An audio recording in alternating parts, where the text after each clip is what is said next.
은퇴 후 아침이 느리게 찾아온다. 알람 없이 깨어난다는 자유는 처음엔 달콤했지만 어느 날 문득 거울 앞에 선 내 얼굴을 마주한 순간 그 자유가 낯설게 느껴졌다.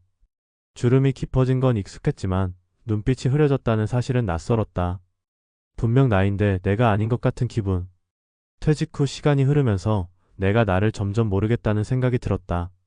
그때부터 다시 나를 그려야겠다고 마음먹었다. 직장이 사라진 자리에 허무만 남겨둘 수 없었다.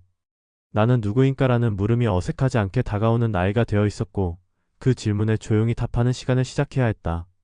첫 번째 사례는 정년 퇴직 후 1년을 허무하게 보냈다는 68세의 한 전직 공무원이다. 그는 평생 규칙적인 생활을 해왔다. 아침 7시 출근, 오후 6시 퇴근, 저녁에는 뉴스 시청 후 일찍 잠드는 생활을 수십 년간 반복해왔다.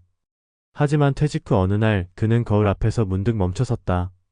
양복 대신 추리닝을 입고 일정도 없이 그저 시간을 때우는 하루하루를 보내던 중 자기 모습이 갑자기 너무 낯설게 느껴졌다고 했다. 나는 뭘 위해 살고 있지? 라는 물음이 떠오른 그날 밤 그는 조용히 앨범을 꺼내 들었다. 젊은 시절 사진들 속 웃고 있는 자신과 지금의 무표정한 얼굴을 번갈아 보며 한 가지를 결심했다. 이대로는 안 되겠다. 나를 다시 만들어보자. 이후 그는 매일 아침 거울 앞에서 옷매무새를 가다듬고 규칙적인 산책을 시작했다. 처음엔 걷는 것조차 귀찮았지만 일주일이 지나자 이마에 땀이 맺히고 가슴이 조금씩 두근거리기 시작하면서 이상하게 마음도 다시 살아나는 느낌을 받았다. 그는 그렇게 아주 천천히 자신과 다시 만나는 시간을 만들어갔다. 두 번째 사례는 자영업을 하다 폐업 후 은퇴하게 된 70세 여성이다. 30년 넘게 작은 수혜점을 운영했던 그녀는 손으로 바느질을 하지 않으면 하루가 허전한 삶을 살아왔다. 하지만 시장 임대료 인상과 건강 문제로 가게 문을 닫은 뒤 그녀는 무력감에 빠졌다. 주변에서는 이제 좀 쉬라고 했지만 그녀는 쉴 준비가 되지 않은 채 삶의 중심을 잃었다. 거울 속 자신의 모습은 무기력했고 손끝은 더 이상 실과 바늘을 찾지 않았다. 하지만 어느 날 이웃 주민센터에서 열린 취미 재발견 프로그램 안내지를 우연히 보게 되었다. 그녀는 망설이다가 그림 자수 수업에 등록했다. 익숙한 바느질과 달리 도안을 그리고 색을 배합해 감정을 표현하는 방식은 처음엔 낯설고 버거웠지만 점점 자신의 감정이 실루엣으로 표현되는 것을 보며 놀라기 시작했다. 내가 이런 색을 좋아했구나. 이건 예전에 딸아이에게 해주고 싶던 도안이었지라며 지난 삶의 감정들이 천천히 되살아났다. 바느질이 기술이 아닌 감정과 기억의 언어였음을 깨닫게 된 그녀는 자신만의 작품집을 만들기 시작했고 그 작업은 그녀에게 매일 아침을 다시 일어나게 만드는 이유가 되었다. 세 번째 사례는 은퇴 후 가족과도 거리를 두게 된 72세 남성의 이야기다. 그는 직장에서는 부장으로, 가정에서는 가장으로 살아왔고 누구보다 책임감이 강한 사람이었다. 그러나 은퇴 후 그는 점점 가족과의 대화가 줄어들었다. 아내는 자주 외출했고 자식들은 바쁜 일상 속에서 안부 전화조차 드물어졌다. 그는 점점 혼자 있는 시간이 늘었고 거울 속 자신의 모습은 점점 표정 없는 얼굴로 굳어갔다. 그런 그에게 작은 계기가 찾아온 것은 손주였다. 손주가 그린 가족 그림 속에 자신이 빠져있다는 사실을 알게 되었을 때 그는 충격을 받았다. 왜 나는 없지? 라는 물음이 가슴 깊이 박혔다. 이후 그는 손주에게 편지를 쓰기 시작했다.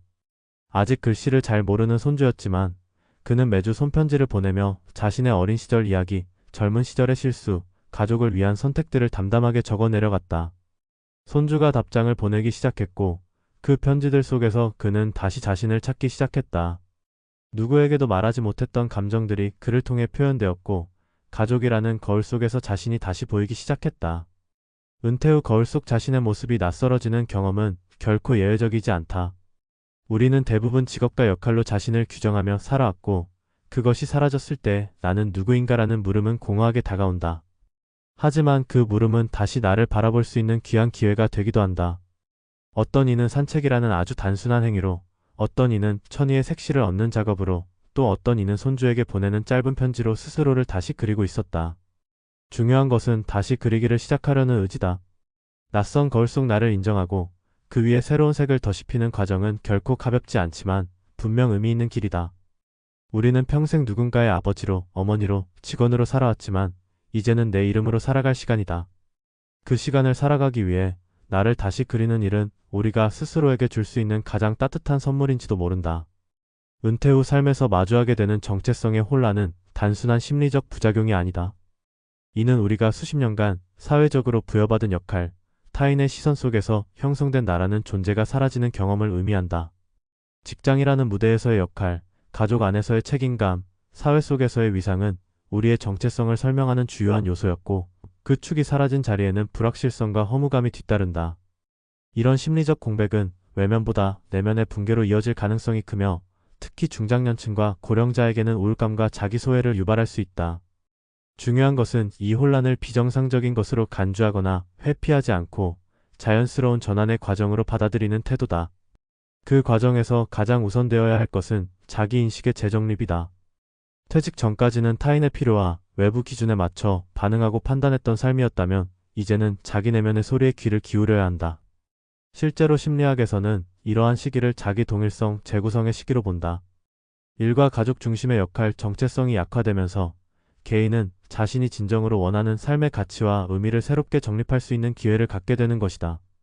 다시 말해 은퇴 후 낯설어진 자신의 모습은 단절이 아닌 재창조의 출발점이다. 자신을 새롭게 그리기 위해서는 몇 가지 구체적인 전략이 필요하다. 첫째, 자기 탐색을 위한 내적 대화를 지속해야 한다. 이는 일기쓰기, 회고록 정리, 명상이나 산책처럼 스스로와 조용히 만나는 시간을 마련함으로써 가능하다. 많은 은퇴자들이 이러한 활동을 통해 억눌려 있던 감정이나 잊고 지냈던 욕구를 발견하게 된다. 특히 글쓰기는 생각과 감정을 구조화하고 스스로를 객관화하는 데 큰 도움이 된다. 글을 쓰면서 우리는 자신의 상처와 후회를 마주하게 되기도 하지만 그것이 곧 치유의 시작이 된다. 둘째, 작은 성취의 경험을 다시 쌓아가는 것이 중요하다. 퇴직 후 아무것도 하지 않는 시간이 길어질수록 무력감은 심화된다. 이때 필요한 것은 거창한 목표가 아니라 스스로가 의미를 부여할 수 있는 작은 실천이다. 예를 들어 하루 30분 산책, 낯선 동네 방문, 새로운 취미 배우기 같은 일상 속의 작은 도전은 자신이 여전히 세상과 연결되어 있다는 감각을 되찾게 해준다. 실제로 심리학 연구에 따르면 자신이 통제 가능한 영역에서 성취감을 경험하는 것이 자존감 회복에 큰 역할을 한다. 셋째, 과거의 자기와 화해하는 과정이 필요하다. 퇴직 이후 나타나는 정체성의 혼란은 종종 과거에 대한 미련, 후회 혹은 미해결 감정에서 비롯되곤 한다. 따라서 자신이 걸어온 삶을 되짚고 그 안에서 나름의 의미를 찾아가는 것이 중요하다. 이를 위해 많은 전문가들이 추천하는 방법이 생애회고다.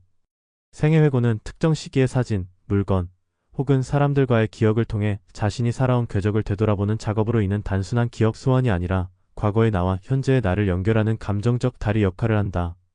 특히 가족과 함께 과거 이야기를 나누는 시간은 세대 간의 정서적 교류를 회복하고 은퇴자의 존재감과 역할감을 되살리는 데도 효과적이다. 넷째, 사회적 관계망을 다시 구축해야 한다. 많은 사람들이 퇴직 후 가장 먼저 경험하는 감정은 고립감이다. 이는 단순한 외로움이 아니라 사회적 유대가 끊긴 데서 오는 존재의 불안이다. 그러므로 자신이 소속감을 가질 수 있는 공동체나 모임을 찾는 것이 필수적이다. 이는 종교단체, 취미 모임, 자원봉사 그룹, 평생학습 프로그램 등 다양하게 존재한다. 중요한 것은 단지 시간을 때우기 위한 활동이 아니라 그 안에서 타인과의 관계 속에서 필요한 존재로 느낄 수 있는 기회를 갖는 것이다. 관계는 다시 거울이 된다. 타인의 시선을 통해 나를 다시 바라볼 수 있기 때문이다. 마지막으로 강조하고 싶은 것은 정체성의 재구성은 반드시 고통을 동반하지만 동시에 성장의 기회라는 사실이다. 은퇴 후 자신이 낯설게 느껴지는 순간은 누구에게나 찾아온다. 그것은 삶이 멈췄다는 신호가 아니라 삶의 방향을 새롭게 조율해야 한다는 신호다. 우리는 평생 누군가의 기대에 부응하며 살아왔다. 이젠 나 자신에게 질문해야 한다. 나는 어떤 사람이고 싶은가? 이 질문에 답하기 시작할 때 비로소 우리는 다시 거울 속에 나와 눈을 맞추게 된다. 눈빛이 다시 살아나는 것은 시간의 문제일 뿐이다. 자기 자신과의 친밀함을 회복하는 일이 곧 은퇴 후 삶을 단단히 붙잡는 힘이다. 이전에 내가 사라진 것이 아니라 새로운 나로 다시 태어나기 위한 준비 기간이라는 인식을 가질 때 우리는 낯선 거울 속의 나를 더 이상 외면하지 않게 된다. 오히려 그 얼굴을 마주보며 이렇게 말할 수 있게 된다. 그래, 이제부터 진짜 내가 시작이구나. 이런 각성이 시작될 때 은퇴는 끝이 아니라 생애 후반부를 풍요롭게 그려갈 수 있는 진정한 출발점이 된다.